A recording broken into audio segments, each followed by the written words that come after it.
একবার খবরের কাগজের পাতা উল্টাতে গিয়ে ওনার চোখ পড়ল একটি অ্যাডভার্টাইজমেন্টে। কাগজে বড় অক্ষরে ছাপা আছে, আপনার বাড়ি হোক আপনার পরিচয়।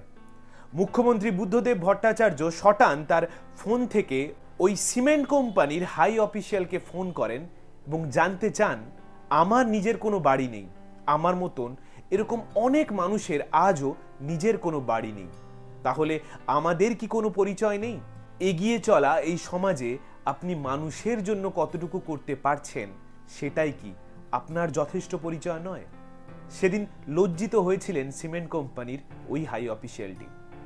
পাম অ্যাভিনিউ এর একটি 1.5 কামরার ফ্ল্যাট, বড়জোর ওই 10 ফুট বাই 10.5 ফুট, কিছু সাধারণ আসবাবপত্র, কিছু বই, আর তার মাঝে ততোধিক সাধারণ ধুতি পাঞ্জাবি পরা বয়স্ক এক মানুষ। অসাধারণ ব্যক্তিত্বের মানুষের হাতে রাখতে হয় না কোনো দামি ফোন, পরতে হয় না কোনো ব্র্যান্ডেড পোশাক। সাদা ধুতি পাঞ্জাবিতেই তিনি উজ্জ্বল হয়ে রাজত্ব করে গেছেন সমগ্র রাজ্যবাসীর মনে। বাড়ি গাড়ি সম্পদ করার জন্য তিনি যে কখনোই রাজনীতি করতে আসেননি তা তার চরম রাজনৈতিক বিরোধীরাও স্বীকার করেন। বিমান বসু একটি ইন্টারভিউতে বলেছিলেন, পাম অ্যাভিনিউ এর ওই স্যাঁতস্যাঁতে ঘর ওর স্বাস্থ্যের পক্ষে সঠিক ছিল না। সেই কবে থেকে জ্যোতি বসু বলেছিলেন ঠিকানাটা বদলাতে, শোনেননি তার কথাও। গৌতম দেব থেকে বিমান বসু, মমতা বন্দ্যোপাধ্যায় কারোর আবেদনে ওই ঠিকানা উনি বদলাননি জীবনের শেষ দিন অবধি। 1944 সালের 1 মার্চ উত্তর কলকাতায় এক ব্রাহ্মণ পরিবারে জন্ম নেন বুদ্ধদেব ভট্টাচার্য। ঠাকুরদা কৃষ্ণচন্দ্র স্মৃতিতীর্থ ছিলেন সংস্কৃতে একজন পণ্ডিত মানুষ। লিখেছিলেন পুরোহিত দর্পণ, যা এখনো পশ্চিমবঙ্গের পুরোহিতদের মধ্যে খুব জনপ্রিয়। ব্রাহ্মণ পরিবারে জন্ম নিলেও ছোট বুদ্ধ হয়ে উঠেছিলেন আপাদমস্তক এক নাস্তিক। তবে কাকা সুকান্ত ভট্টাচার্যের লেখা তাকে বেশ অনেকটাই টানত। প্রেসিডেন্সি কলেজ থেকে বাংলা অনার্স করার সময় তার প্রথম রাজনীতিতে হাতে খড়ি। পড়াশুনো শেষ করে দমদমের এক স্কুলে শিক্ষকতাও করেছিলেন কয়েকদিনের জন্য। একদিন প্রমোদ দাশগুপ্ত ওনাকে ডেকে পাঠালেন, বললেন চাকরিটা ছাড়তে হবে, হতে হবে পার্টির সর্বক্ষণের কর্মী। ব্যাস, জীবনের মোড়টা হয়তো সেদিন থেকেই শুরু। খাদ্য আন্দোলনে রাস্তায় মুখ গুজে পড়ে থাকা থেকে ভিয়েতনামের পক্ষে স্লোগান দেওয়া, সে এক অসম লড়াই। 1977 সালে কাশীপুর থেকে প্রথমবারের জন্য এমএলএ হন বুদ্ধদেব ভট্টাচার্য। দায়িত্ব পেলেন মিনিস্ট্রি অব ইনফরমেশন এবং পাবলিক রিলেশনের মতন দপ্তরে। 1982 সালে সেই কাশীপুর থেকে এবার সামান্য মার্জিনের জন্য হেরে গেলেন। তবে ঠিক তার 5 বছর পরে 1987 সালে যাদবপুর কেন্দ্র থেকে দাঁড়ানোর পরে আর ওনাকে ঘুরে সেভাবে তাকাতে হয়নি। টানা 2011 সাল অবধি বিধানসভা আলো করেছিলেন বুদ্ধদেব ভট্টাচার্য। 1987 সাল থেকে কালচারাল মিনিস্ট্রি, আরবান ডেভেলপমেন্টের মতন দপ্তর ওনাকে সামলাতে হয়েছিল। জ্যোতি বসুর শারীরিক অসুস্থতার কারণে 1996 সালে দায়িত্ব পেলেন প্রথমবার পুলিশ মন্ত্রী হওয়ার। 1999 সালে হলেন ডেপুটি চিফ মিনিস্টার এবং 2001 সালে মুখ্যমন্ত্রী হিসেবে শপথ নিলেন বুদ্ধদেব ভট্টাচার্য। জ্যোতি বসুর শারীরিক অসুস্থতার পরে রাজ্যে গুঞ্জন ওঠে পরবর্তী মুখ্যমন্ত্রীর মুখ নিয়ে। এক সংবাদ মাধ্যম যখন বুদ্ধদেব বাবুকেই প্রশ্ন করে বসেন তার মুখ্যমন্ত্রী হওয়ার সম্ভাবনা নিয়ে, বুদ্ধবাবু তার স্বভাবসিদ্ধ ভঙ্গিমায় উত্তর দেন, কে, আমি ওই চেয়ারে? কোনো সম্ভাবনাই নেই। সেই সঙ্গে ইঙ্গিতে আকারে বুঝিয়ে দিলেন জ্যোতি বসুর জায়গায় সবচেয়ে যোগ্য ব্যক্তি সোমনাথ চট্টোপাধ্যায়। বর্তমানে যখন চেয়ার দখলের লড়াইতে পশ্চিমবঙ্গবাসী পিসি ভাইপোর ঠান্ডা লড়াই দেখছে, পরিবারের মধ্যেই গড়ে উঠছে ক্ষমতা দখলের লড়াই, তখন বুদ্ধদেব ভট্টাচার্য একজন ব্যতিক্রমী উদাহরণ। না ছিল চেয়ারের লোভ, না ছিল পদের অহংকার। মুখ্যমন্ত্রী হওয়ার পরে একবার সরকারি কাজে তিনি গেলেন দার্জিলিং। ছিলেন একটি সরকারি আবাসনে। সেখানে জল গরম করার গিজার ঠিকমতো কাজ করছিল না বলে একটি লোককে ডাকা হয়, একটি মিস্ত্রিকে ডাকা হয় ঠিক করার জন্য। সেই মিস্ত্রি গিজারটি ঠিক করার পরে স্বয়ং বুদ্ধবাবুকেই বলেছিলেন সাহেবকে বলে দেবেন তিনি যেন গিজারটা একবার দেখে নেন। বুদ্ধবাবু মাথা নেড়ে বলেছিলেন, আচ্ছা, বলে দেব। দল ও প্রশাসনের শীর্ষ পর্যায়ে থেকেও তিনি এতটাই সাধারণ জীবনযাপন করতেন যে অনেক সময় মানুষ তাকে চিনতেও পারত না। এখন যখন একটা কাউন্সিলর কয়েক কোটি টাকার অ্যাস্টন মার্টিন নিয়ে গোটা শহর দাপিয়ে বেড়ান, তখন প্রাক্তন মুখ্যমন্ত্রী তার শেষ দিন অবধি কাটিয়ে দিলেন ওই একটি সাদা অ্যাম্বাসেডারে, WB060002। যতদিন মুখ্যমন্ত্রী ছিলেন বাড়িতে শীততাপ নিয়ন্ত্রিত যন্ত্রটাও কখনো বসাতে দেননি। তবে অসুস্থ হওয়ার পরে ওনার মতের বিরুদ্ধে গিয়েই একটি এসি লাগানো হয়েছিল। 2011 সালের নির্বাচনে হারার পরেও তার বুলেট প্রুফ গাড়িটি তাকে প্রায় তার বাড়িতে নিতে আসত। কিন্তু উনি স্বচ্ছন্দ বোধ করতেন তার পার্টির দেওয়া গাড়িতে। একদিন সংশ্লিষ্ট পুলিশের অফিসারকে ডেকে বললেন, সরকারি গাড়ি তো আমি ছেড়ে দিয়েছি, বলেও দিয়েছি আর গাড়ি না পাঠাতে, কিন্তু তাও আপনারা রোজ আসেন কেন? পুলিশ অফিসার উত্তর দেন, স্যার, এটা আমাদের ডিউটি, সরকারি নির্দেশ মেনেই করছি। আপনি গাড়িতে না উঠলেও আপনার পেছন পেছন আমাদেরকে যেতে হবে।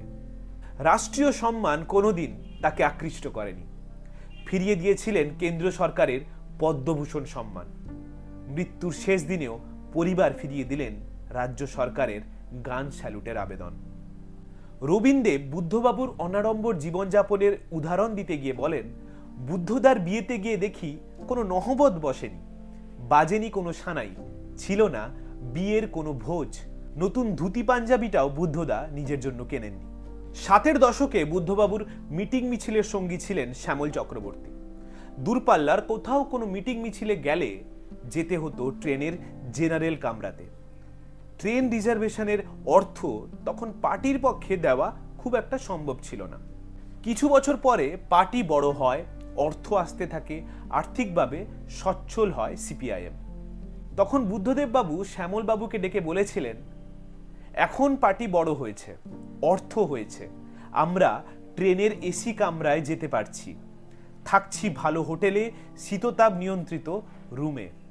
এই অভ্যেসটা কিন্তু ভালো নয়। বর্তমান দিনে যখন একটা মন্ত্রী তার কুকুরের জন্য আস্ত একটা ফ্ল্যাট কিনে রেখেছেন, তখন ব্যতিক্রম সাদা পাঞ্জাবি আর তার পরিবার। বুদ্ধদেব ভট্টাচার্য মুখ্যমন্ত্রী থাকাকালীন তার স্ত্রী মীরা ভট্টাচার্য রাজারহাট নিউ টাউনে একটি সরকারি যৌথ আবাসনে ফ্ল্যাট কেনার জন্য যে লটারি ব্যবস্থা হয়েছিল সেখানে আবেদন করেন। মীরা ভট্টাচার্য আবেদন করেন তার সঞ্চয়ের 1 লক্ষ টাকা জমা দিয়ে। মুখ্যমন্ত্রীর স্ত্রীর নাম সে লিস্টে উঠেনি। লটারির লিস্টে মুখ্যমন্ত্রীর স্ত্রীর নাম উঠছে না, এটা ভাবলে এখন হয়তো আমাদের অবাক লাগে, কিন্তু তখন হয়তো এটাই ছিল স্বাভাবিক। তৎকালীন আবাসন মন্ত্রী ছিলেন গৌতম দেব। তিনি এ বিষয়ে খুব একটা কিছু জানতেন না, জানতে দেননি মীরা ভট্টাচার্য। পরে এই ঘটনার ব্যাপারে জানতে পেরে আফসোস করেন গৌতম দেব। তিনি বলেন, আমি আবাসন মন্ত্রী আর আমি জানি না বৌদি ফ্ল্যাটের জন্য আবেদন করেছেন। এত মানুষ ফ্ল্যাট পাচ্ছে, কিন্তু মুখ্যমন্ত্রীর স্ত্রীকে একটা ফ্ল্যাট করে দিতে পারলাম না। তারপরে আবাসন মন্ত্রী গৌতম দেব বুদ্ধদেব ভট্টাচার্যকে ফোন করেন। উপাস থেকে বুদ্ধবাবু বলে ওঠেন, গৌতম, তুমি তো আমাকে চেনো, তোমাকে কিছু করতে হবে না, লটারিতে নাম ওঠেনি, ব্যাস মিটে গেছে, অন্য কোনো ফ্ল্যাটের প্রশ্নই আসে না। মীরা ভট্টাচার্য চাইলেই গৌতম বাবুকে বলে একটা ফ্ল্যাটের ব্যবস্থা করে নিতেই পারতেন। স্বামী মুখ্যমন্ত্রী হওয়ার কোনো সুবিধা কোনো কালেই যে তিনি নেননি, তার চাক্ষুষ উদাহরণ হয়তো আমি নিজে। বছর 1.5 আগে, খুব সম্ভবত পুজোর সময়, গড়িয়াহাটের ফুটপাতে ঘুরে ঘুরে 8-10টা মধ্যবিত্ত ছেলের মতো আমিও বাজার করছিলাম। পাশ ফিরে ঘুরে দেখতেই দেখি মীরা ভট্টাচার্য। ওই প্রথম এত কাছ থেকে দেখা। উনিও বাজার ব্যাগ হাতে গড়িয়াহাটের ফুটপাত, আর শয় শয় মানুষের মতন। কালো স্করপিও চড়া কাউন্সিলর, ফ্ল্যাট ভর্তি নেতার টাকা, রোগীর নেতা নেত্রীর মাঝে প্রাক্তন মুখ্যমন্ত্রীর স্ত্রী আর আমি এক দোকান থেকে কেনাকাটি করছি ভেবেই একটু ইতস্তত বোধ করেছিলাম।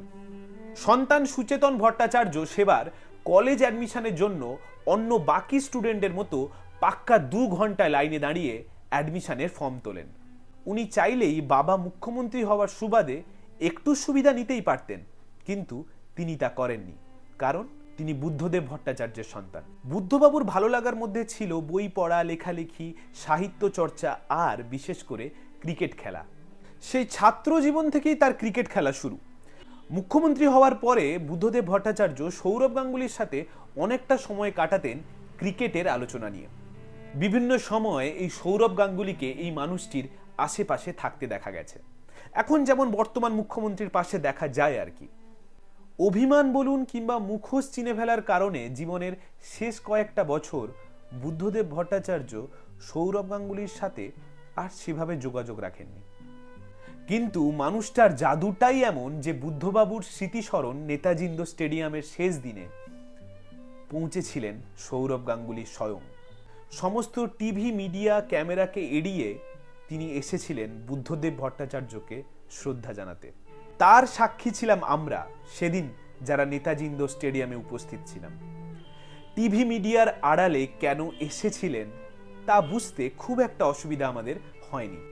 রবীন্দ্রনাথের প্রতি বুদ্ধদেব ভট্টাচার্যের ছিল অগাধ ভালোবাসা। বুদ্ধদেব ভট্টাচার্য তার ছাত্র জীবনেই সাহিত্য চর্চার সাথে নিবিড়ভাবে যুক্ত ছিলেন। এক এক সময় মনে হয় সব বোধহয় শেষ হয়ে গেল, ফুরিয়ে গেল, কিন্তু তখনও রবীন্দ্রনাথ আবার ফিরে আসেন আমাদের চিন্তায়। রবীন্দ্রনাথ একটা জায়গায় গানে লিখছেন, ফুরায় যাতা ফুরায় শুধু চোখে, অন্ধকারের পেরিয়ে দুয়ার চায় ছুটে আলোকে, পুরাতনের হৃদয় টুটে আপনি নূতন উঠবে ফুটে, জীবনে ফুল ফোটা হলে মরণে ফল ফলবে, এই বিশ্বাস নিয়েই আমরা আছি, এই বিশ্বাস নিয়ে আমরা। Marx, Lenin, Rabindranath, Mayakovsky, Camus, Kafka, Marquez প্রত্যেকের বই তার পড়ার টেবিলে থাকতো। তার নাটক ও চলচ্চিত্রের প্রতি যে কোনো 8-10টি সাধারণ শিক্ষিত মনস্ক বাঙালির মতোই ছিল। শরীর যতদিন সুস্থ ছিল কলকাতা শহরে ভালো নাটক, ভালো সিনেমা বুদ্ধদেব ভট্টাচার্য সাধারণত না দেখে থাকতেন না। সিনেমা প্রেমের জ্বলন্ত উদাহরণের একটি সত্যজিৎ রায়ের হীরক রাজার দেশে। ওই সিনেমা তৈরির জন্য পুরো অর্থটা দেওয়া হয়েছিল রাজ্য সরকারের তরফ থেকে।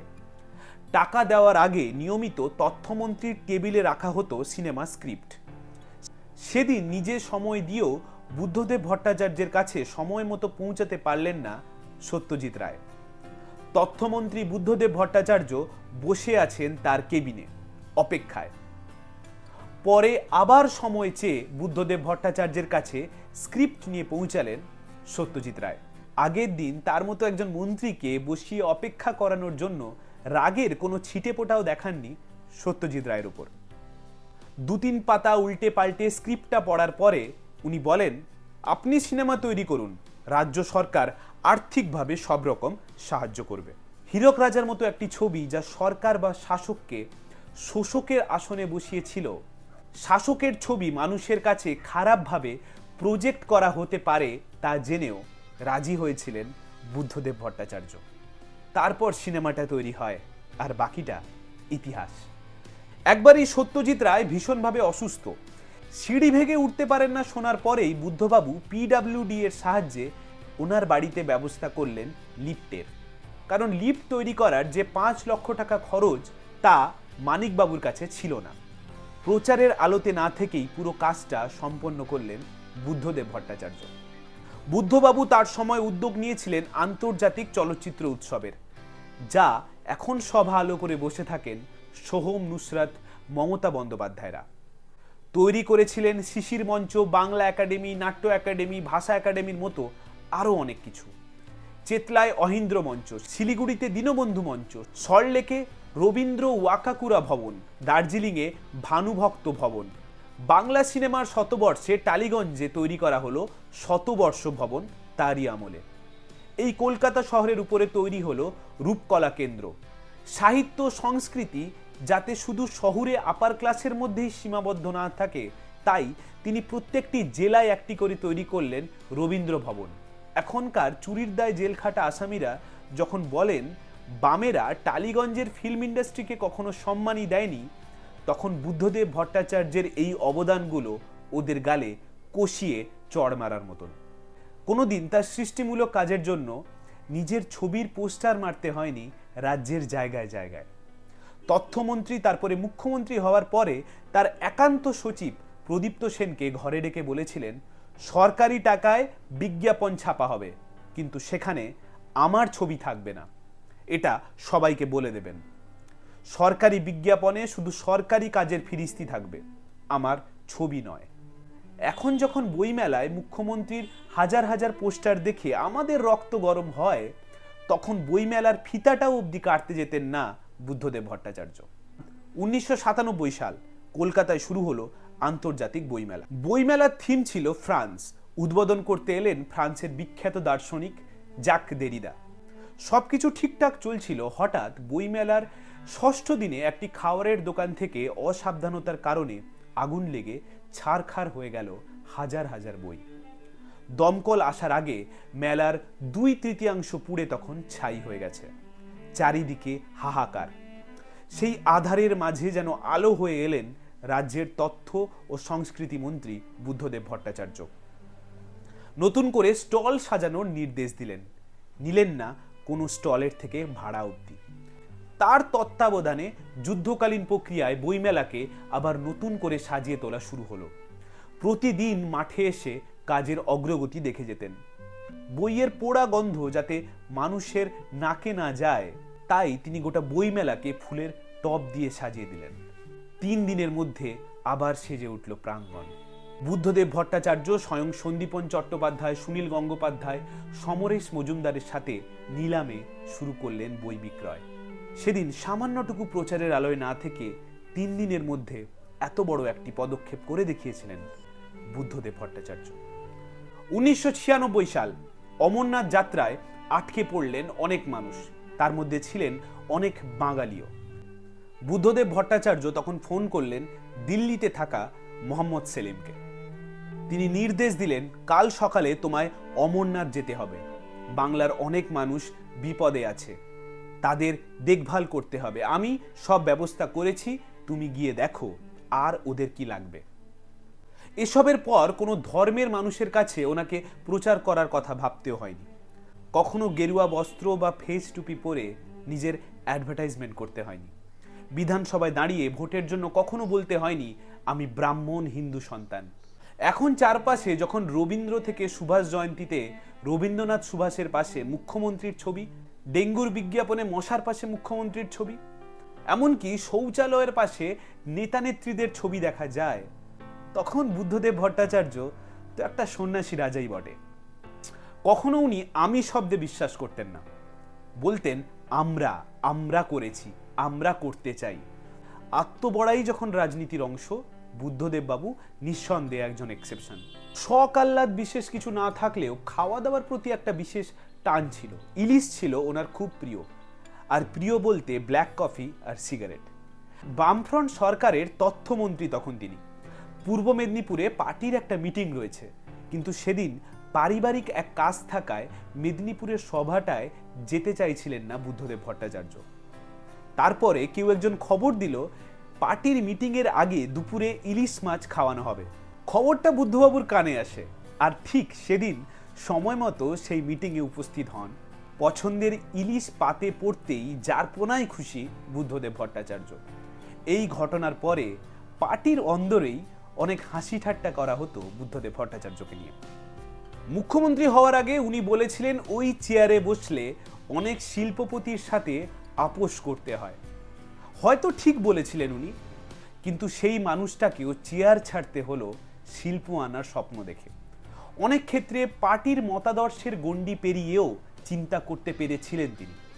শেষ দিন অবধি আমাদের বুঝিয়ে গেছিলেন কৃষি আমাদের ভিত্তি, শিল্প আমাদের ভবিষ্যৎ।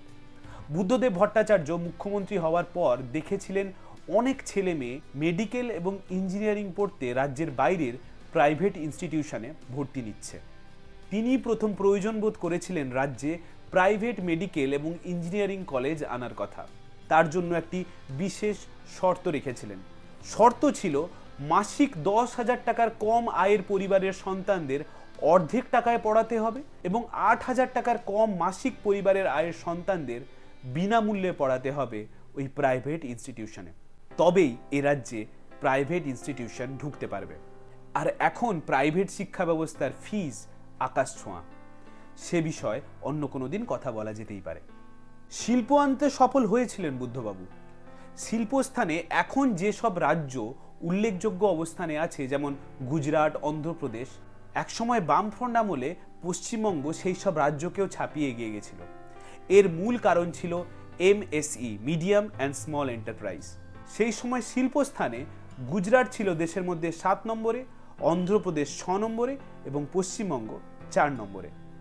রিপোর্টে দেখা যাচ্ছে পশ্চিমবঙ্গে 2012 সাল থেকে শুরু করে 2019 সাল অবধি 7 বছরে 16,000 কোটি টাকার কিছু বেশি ছাড়পত্র দেওয়া হয়েছে বিভিন্ন প্রকল্পে। অথচ বুদ্ধদেব ভট্টাচার্য তার সময় মাত্র 2 বছরে 2009 থেকে 2011 সালের মার্চ অবধি 23,087 কোটি টাকার শিল্প সংস্থান এ রাজ্যে আনেন। এক নজরে দেখে নেওয়া যাক বুদ্ধদেব ভট্টাচার্যের সময় কোন কোন শিল্প পশ্চিমবঙ্গে এসেছে এবং চুক্তি হয়েছে। 2000 সালে সল্টলেকে সেকেন্ড টেকনো পার্ক, 2001 সালে মহাকরণে IBM এর সাথে প্রথমবারের জন্য চুক্তি, 2002 সালে উইপ্রোর চেয়ারম্যান আজিব প্রেমজির সাথে চুক্তি, 2003 সালে বিধাননগর কগনিজেন্ট নিউ কমপ্লেক্স তৈরি হয়েছিল, 2004 সালে মহাকরণে IBM এর সাথে চুক্তি হয়, 2004 সালে ক্যামাক স্ট্রিটে তথ্য প্রযুক্তি দপ্তরের উদ্বোধন হয়, 2004 সালে তৈরি হয় গ্রিন আই পার্ক টেকনোপলিস, 2005 থেকে 6 সালে যে তথ্য প্রযুক্তি কেন্দ্রে মাত্র 32,000 লোক যুক্ত হয়েছিলেন সেটা 2009-10 সালে গিয়ে দাঁড়ায় প্রায় 1 লাখ। 2006 সালে সিঙ্গুর এবং নন্দীগ্রামের সাথে চুক্তি, 2008 সালে ইনফোসিসের প্রথম বিনিয়োগ এবং উইপ্রোর দ্বিতীয় বিনিয়োগ, 2010 সালে নোনাডাঙ্গায় IT পার্কের শিলান্যাস। এর মধ্যে পশ্চিমবঙ্গে কালো ইতিহাস হয়ে থাকবে সিঙ্গুর আর নন্দীগ্রামের ঘটনা। সিঙ্গুর দিয়ে শুরু করা যাক। প্রশ্নটা প্রথমে আসে, কি পেলাম আর আমরা কি হারালাম? সময়টা 2006 সাল। কৃষি আমাদের ভিত্তি, শিল্প আমাদের ভবিষ্যৎ স্লোগান দিয়ে বিপুল জনাদেশে জিতে দ্বিতীয়বারের জন্য মুখ্যমন্ত্রী হিসেবে শপথ নিলেন বুদ্ধদেব ভট্টাচার্য। যেদিন শপথ গ্রহণ সেই দিনই ঘোষণা করলেন হুগলির সিঙ্গুরে টাটা মোটরস তাদের কারখানা করবে। সেই কারখানায় তৈরি হবে টাটাদের 1 লাখের গাড়ি ন্যানো। ন্যানো কারখানা হবে, তাই শুরু হলো জমি অধিগ্রহণের কাজ। সিঙ্গুরে প্রায় 1000 একর জমিতে কারখানা তৈরি হবে। কৃষি নির্ভর সিঙ্গুরে শিল্প হলে কৃষি জমির কি হবে? বুদ্ধদেব বাবুর সরকার সিদ্ধান্ত নিল জমিদানকারী প্রত্যেক পরিবারের একজনের চাকরি সুনিশ্চিত করা হবে এবং বাজার দরের থেকে প্রায় 4 গুণ বেশি দরে ওই জমিগুলো কিনবে রাজ্য সরকার। অধিগ্রহণের কাজ শুরু হয়েছিল ভালোভাবেই। প্রায় 80% কৃষক তাদের জমি দিলেন এবং টাকা নিলেন, কিন্তু 20% কৃষক রাজি হলেন না। সেই সময় সিঙ্গুরের বিধায়ক তৃণমূলের রবীন্দ্রনাথ ভট্টাচার্য। সিঙ্গুরে কৃষকদের আন্দোলনে নেতৃত্ব দেন তিনি। তৎকালীন বিরোধী নেত্রী মমতা বন্দ্যোপাধ্যায়ের নেতৃত্বে বিরোধিতার আগুন হয়ে ওঠে আরো তীব্র। 24শে জুলাই দুর্গাপুর এক্সপ্রেস প্রায় স্তব্ধ করে রেখেছিলেন তিনি। অগাস্টে বিডিও অফিস পর্যন্ত ঘেরাও করা হয়। 2006 এগাচ্ছে, এবার সেপ্টেম্বর মাস। জমি অধিগ্রহণের বিরোধিতায় সিঙ্গুরের কৃষকদের নিয়ে ধর্নায় বসলেন মমতা বন্দ্যোপাধ্যায়। সঙ্গে ছিলেন তৃণমূলের নেতারা। মেয়র রোডে মমতা বন্দ্যোপাধ্যায় অনশনেও বসলেন। দিল্লিতে পৌঁছালো বাংলার খবর। টানা 25 দিন অনশন করেছিলেন তৃণমূলের সুপ্রিমো। পৃথিবীর এমন একটা অনশন যেখানে 25 দিন খাবার না খেয়ে তিনি নিজের ওজনটাই নাকি বাড়িয়ে ফেলেছিলেন। 26 দিনের দিন ভাঙলেন তার অনশন। অন্যদিকে 15 দিন ধরে অবরুদ্ধ দুর্গাপুর এক্সপ্রেসওয়ে। কলকাতা হাইকোর্টে মামলা হলো। আদালত জানালো বুদ্ধবাবু জমি অধিগ্রহণ করে কোনো ভুল করেননি। তবু থামলেন না মমতা। 2008 সালের 3রা অক্টোবর রতন টাটা বলেছিলাম মাথায় বন্দুক ঠেকালেও সিঙ্গুর ছাড়বো না, কিন্তু মমতা তো ট্রিগারটাই চেপে দিল। সাথে ঘোষণা করলেন সিঙ্গুরে তারা প্রকল্প করছেন না। আসলে ওই ট্রিগারটা রতন টাটার মাথায় টানা হয়নি, বন্দুকের ট্রিগার টানা হয়েছিল একটা প্রজন্মের ওপর। 7ই অক্টোবর ঘোষণা করা হলো সিঙ্গুরের প্রস্তাবিত কারখানা যাচ্ছে গুজরাটের সানন্দে। সে সময় গুজরাটের মুখ্যমন্ত্রী নরেন্দ্র মোদী। সানন্দে তখন আনন্দ আর সিঙ্গুরে অমাবস্যার কালো অন্ধকার। রতন টাটার এই ঘোষণার সাথে মারা গেল হাজার হাজার তরুণ তরুণীর স্বপ্ন। 2011 সালে ক্ষমতায় এলো তৃণমূল সরকার। মুখ্যমন্ত্রী হলেন মমতা বন্দ্যোপাধ্যায়। শপথ গ্রহণের পরেই জমি ফেরত দিতে সচেষ্ট হলেন তিনি। কিন্তু ক্ষমতার অলিন্দে আজ 14 বছর কাটিয়ে ফেললেও সিঙ্গুর আজও শিল্প মৃত্যুর একটা দলিল হয়ে থেকে গেল। অনেক শিল্প সম্মেলন হয়েছে, হবেও, কিন্তু টাটার মতো সংস্থার রাজ্য ছাড়ার ডার্ক স্পট আজও বিদ্যমান বাংলার এই শিল্প মানচিত্রে। এই ক্ষতি ছিল অপূরণীয়। ন্যানো কারখানা সরে যাওয়ার পরে সিঙ্গুরে কারখানা না হওয়ার ক্ষতিপূরণ চাইল টাটা মোটরস। সিঙ্গুরে কারখানা না করতে দেওয়ার জন্য রাজ্য সরকারের তরফ থেকে 765 কোটি টাকার ক্ষতিপূরণ দিতে হয়েছিল এই মমতা বন্দ্যোপাধ্যায় সরকারকে। ক্ষমতার 14 বছর পরে এক মঞ্চ থেকে দাঁড়িয়ে মুখ্যমন্ত্রী বলেছিলেন, সেদিন বামেদের জন্য টাটা রাজ্য ছেড়ে চলে গেছিল। কেউ কেউ বাজে কথা বলে বেড়াচ্ছে, আমি টাটাকে তাড়িয়ে দিয়েছি, টাটা চাকরি দিচ্ছে। আরে টাটাকে আমি তাড়াইনি, সিপিএম তাড়িয়েছে। তখনও বেঁচে ছিলেন প্রাক্তন মুখ্যমন্ত্রী বুদ্ধদেব ভট্টাচার্য। হয়তো টিভিতে কান পেতে খবরটি শুনে মুচকি হাসিও হেসেছিলেন। মনে পড়ে মাননীয়া সেই দিনটার কথা, যখন টাটা রাজ্য ছেড়ে চলে যায়। আপনি রাজ্যপালকে মাঝখানে দাঁড় করিয়ে অহংকারের একটা হাসি হেসেছিলেন, আর সেদিন অসহায় হয়ে এক কোণে দাঁড়িয়েছিলেন বুদ্ধদেব ভট্টাচার্য। সেদিন উনি হেরেছিলেন নাকি হেরে গেছিল একটা প্রজন্ম? এরপরে আসে নন্দীগ্রামের আন্দোলন। নন্দীগ্রামের আন্দোলনের পর বুদ্ধবাবুর গায়ে কালি ছেটানোর দিনগুলো মনে পড়ে? মনে পড়ে সেই শুভেন্দু অধিকারীকে নিয়ে আপনার আন্দোলনের দিনগুলো? আজ 15 বছর বাদে আপনাকে মানতেই হলো, সেদিন বাপ বেটা পুলিশ সেজে গুলি চালিয়েছিল। বাপ্পাটা কোথায় ছিলেন? বুদ্ধবাবুর সাদা কাপড়ে আজও সততার রং লেগে আছে, আর আপনাদের শকুনের রাজনীতিতে সাদা শাড়িতে লেগেছে রক্তের দাগ। নন্দীগ্রাম আন্দোলনের সময় মমতা বন্দ্যোপাধ্যায়ের ছায়াসঙ্গী ছিলেন শুভেন্দু অধিকারী। নন্দীগ্রাম আন্দোলনে ভর করে রাজ্যে ক্ষমতার অলিন্দে পৌঁছেছেন মমতা বন্দ্যোপাধ্যায়। আর অন্যদিকে আমাদের কেন অ্যাসেম্বলিতে সর্বকনিষ্ঠ বিধায়ক হচ্ছে শুভেন্দু অধিকারী, খুবই ভালো ছিল এবং সে ভূমি উচ্ছেদ প্রতিরোধ কমিটিকে নেতৃত্ব দেয়। নন্দীগ্রামের আন্দোলনের পর ইন্ডিয়া টুডের কাগজের একটি রিপোর্ট বেরোয়। ওখানে লেখা হয়, মাওবাদীদের বোমা, বন্দুক, অ্যামিউনিশন এগুলো সাপ্লাই করতেন শুভেন্দু অধিকারী। মমতা বন্দ্যোপাধ্যায় সেদিন জানতেন সবটা। 2014 সালে নরেন্দ্র মোদীর আমলে সিবিআই বুদ্ধদেববাবুকে নন্দীগ্রাম কাণ্ডের পরে ক্লিনচিট দিয়েছিলেন।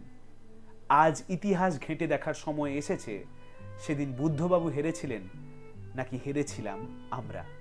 বুদ্ধদেব ভট্টাচার্য কখনো ব্যক্তিগত লড়াইতে বিশ্বাস করতেন না। আদ্যপান্ত আদর্শ নীতি চলা একটা মানুষের কথার ভাঁজেই ফুটে উঠত তার শিক্ষা। সেই মানুষটিকেও কম ব্যক্তিগত আক্রমণের শিকার হতে হয়নি। নিজের সহকর্মীদের কখনো অসম্মান করে কথা বলতেন না বুদ্ধবাবু। আজকালকার মুখ্যমন্ত্রী যখন সরকারি কর্মীদের ঘেউ ঘেউ করা কুকুর বলেন, তখন প্রাক্তন মুখ্যমন্ত্রী ওদের সম্বোধন করতেন মাননীয় সহকর্মীবৃন্দ। শিক্ষার হয়তো এটাই তফাৎ। কল্যাণ ব্যানার্জি একবার বুদ্ধদেব ভট্টাচার্য সম্পর্কে মন্তব্য করতে গিয়ে বলেন, ও শিল্প বোঝে না, ও শিক্ষা বোঝে না, ও কিচ্ছু বোঝে না। ও শুধু নন্দনে বসে স্কচ হুইস্কি আর 2-4টে সামনে মহিলা থাকবে, এর বাইরে কিচ্ছু বোঝে না। এই বুদ্ধ যদি বাংলা ভারতবর্ষের প্রধানমন্ত্রী হয়, ভারতবর্ষ ডুবে যাবে। ও দুটি পাঞ্জাবি পরে নন্দনে ঘুরছে, নন্দনে ঘুর, সন্ধ্যাবেলা একটু স্কচ ফচ খা, ওইটুকু পর্যন্তই থাক, যাতে ভবিষ্যতে একটু স্কচ ফচ খায়। তার বাইরে যদি স্বপ্ন দেখতে যায়, ও ধুতি হয়ে যাবে, পাঞ্জাবি হয়ে যাবে। আর দেখুন এখন ভাগ্যের কি পরিহাস। আজ সেই কল্যাণবাবুকে নিজের দলের মানুষরা স্লোগান দিয়ে বলেন, মাতাল তোমায় জানতে হবে, আগামীকে মানতে হবে। মাতাল তোমায় জানতে হবে, আগামীকে মানতে হবে। সিনায় সিনায় রক্ত, মাতাল তোমায় জানতে হবে। যে পার্থ চ্যাটার্জি দিনের পর দিন বুদ্ধবাবুর বিরুদ্ধে মিডিয়া ডেকে কালি ছেটাতেন, সেই পার্থ চ্যাটার্জিও আজ জেলে। যেদিন পার্থবাবু জেলে যাচ্ছিলেন, সেদিন বুদ্ধবাবুর দেখাশোনার করার মানুষটি বুদ্ধদেববাবুকে বলেছিলেন, দাদা শুনতে পাচ্ছ টিভিতে কি বলছে?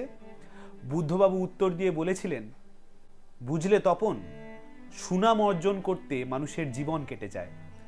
একদিনে সুনাম অর্জন করা যায় না, আর বদনাম রটতে লাগে মাত্র কয়েক সেকেন্ড। তপন দা দেখাশুনো করতেন বুদ্ধদেব ভট্টাচার্যের। ভালো নাম ছিল শোয়েব আলী পাইক, কিন্তু বুদ্ধবাবু নাম দেন তপন।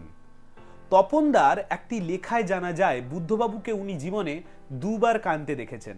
প্রথমবার যেদিন অনিল বিশ্বাস মারা গেলেন, আর দ্বিতীয়বার যখন সিঙ্গুর থেকে টাটা বিদায় নিল। তপনবাবু লিখছেন, দুবারেই দেখেছি টেলিফোনে কান রেখে হতাশায় উনি ভেঙে পড়েছেন। সিঙ্গুরের সময় ওপার প্রান্তে কার সাথে ফোনে কথা বলছিলেন জানি না, তবে এইটুকু বলেছিলেন, আমার স্বপ্ন একেবারে শেষ হয়ে গেল। আমাদের ছেলে মেয়েদের কথা ভেবে সিঙ্গুরের পরিকল্পনা করেছিলাম, ভেবেছিলাম রাজ্যের স্বার্থে সবাই তা মেনে নেবে, কিন্তু এটা যা হলো তা সর্বনাশ। তপনবাবু জানান, কোভিডের পরে প্রায় সিগারেট ছেড়েই দিয়েছিলেন ডাক্তারবাবুর নির্দেশে।